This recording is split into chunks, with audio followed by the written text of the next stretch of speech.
তুমি বুঝি আমাদের ছোটদার বউ? কি নাম গো তোমার? আমার নাম মুনা। তুমি বুঝি শেষদি? হ্যাঁ, তোমার স্বামী তো আমাকে নিয়ে আসছে। তুমি দেখতে কিন্তু ভারী সুন্দর। তুমিও না দেখতে ভারী সুন্দর। তোমার বিয়েতে তো আমি আসতে পারিনি, তাই তোমার সাথে দেখা হয়নি। তো আমার ছোটদাকে তোমার কেমন লেগেছে? আরে বাহ, লজ্জায় তো একদম মুখটা লালটুস হয়ে গেছে। চলো চলো নিচে যাই, তোমার সাথে অনেক কথা আছে। তোমার বাড়ির গল্প শুনতে হবে না?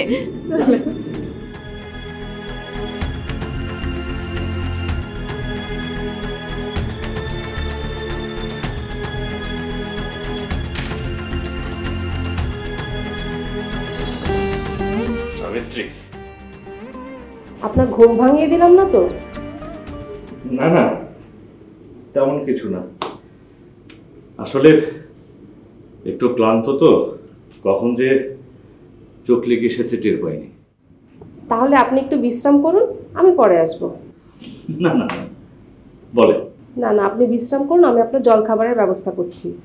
আহা, আমাকে নিয়ে এত ব্যস্ত হতে হবে না। সন্ধ্যায় আমি তেমন কিছু একটা খাই না। আচ্ছা,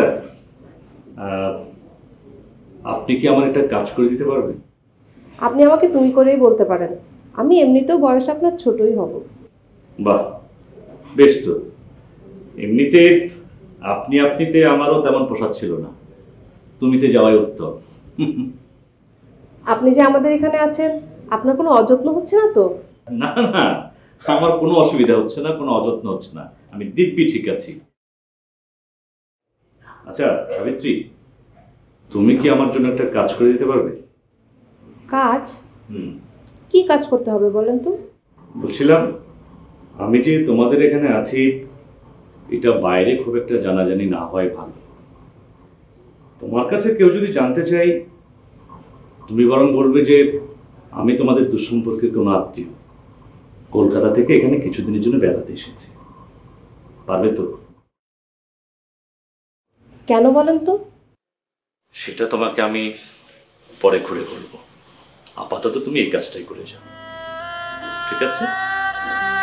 তুমি যাও।